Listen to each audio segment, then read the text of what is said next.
George here, world traveler and sophisticate extraordinaire. Won't you join me as I relive my recent trip to the historic American city of Boston?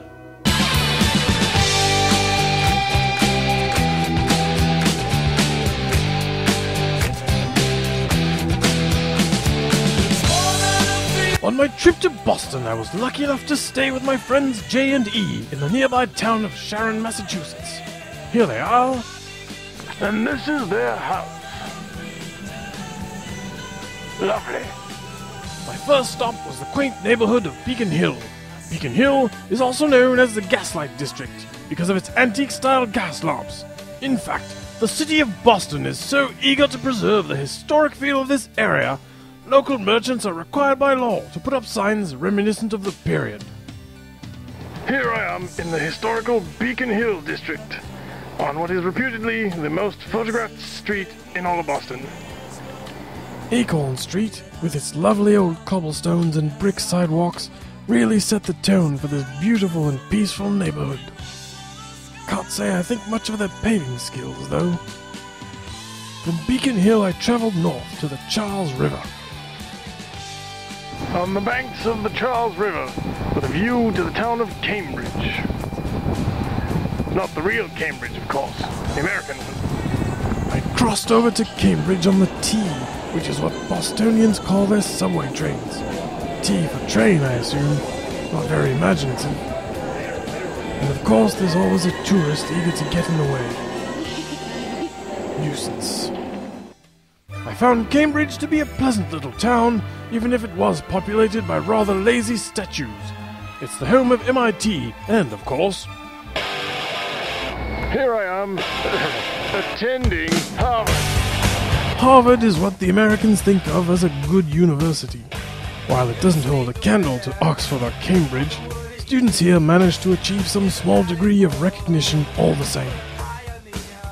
This lazy statue apparently represents John Harvard, said to be the founder of the university. Known as the Statue of Three Lies, it contains 3 misrepresentations. John Harvard was not actually the founder of Harvard University. The institution was founded in 1636, not 1638. And that's not even John Harvard. You won't find that kind of sloppiness on the statues of Harold Cambridge and Oxford Taylor, I can assure you. Incensed by the low standards of the American school system, I fled to the nearest T station and back to Boston proper, where I crossed Fort Point Channel on foot to South Boston.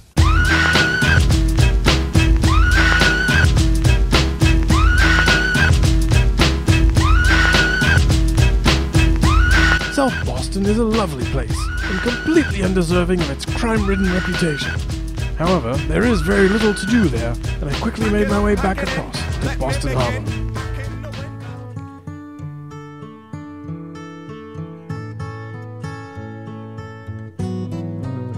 When you're down and troubled and you need... There's no better way to spend a sunny afternoon than sitting by the water watching the boats bob up and down.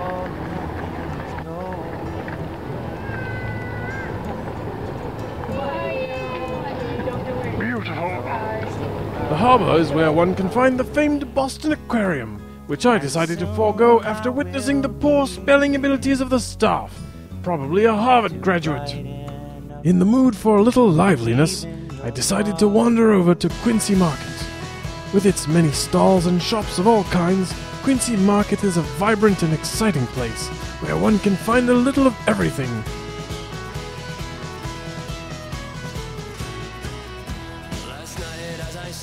And at last, I found one decent statue, standing tall in the afternoon sun. A refreshing change from the lazy, seated statues of Cambridge.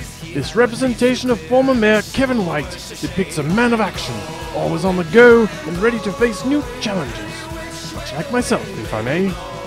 I wound up my day with a quiet stroll through Boston's magnificent public garden. It was peaceful and serene, and would have been the perfect end to a lovely day had I not stumbled upon a couple taking wedding photographs, evincing a complete disregard for public safety.